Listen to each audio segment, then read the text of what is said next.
ठाकरे बंधू एकत्र येणार का या चर्चांना गेल्या अनेक दिवसांपासून राज्यामध्ये पेव फुटलेला आहे।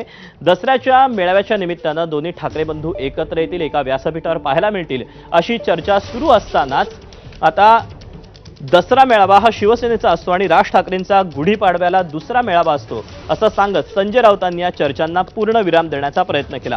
दोन्ही पक्ष वेगवेगळे असून दोन्ही पक्षाचे मेळावे सुद्धा वेगळे असतात असं संजय राऊतांनी म्हटलं।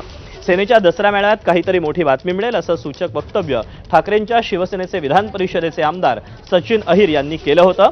एबीपी माधाच्या बाप्पाचं दर्शन घेतल्यानंतर सचिन अहिर बोलत होते। दोन्ही पक्ष वेगळे आहेत, दोन्ही पक्षांचे मेळावे वेगळे होतात। कार्यकर्त्यांच्या ठिकठिकाणचे जे मेळावे आपण पाहताय ते स्वतंत्रपणे होतात, पण नक्कीच भविष्यामध्ये राजकीयदृष्ट्या आम्ही एकत्र येऊन काम करण्यावरती आमच्यामध्ये सहमती झालेली आहे।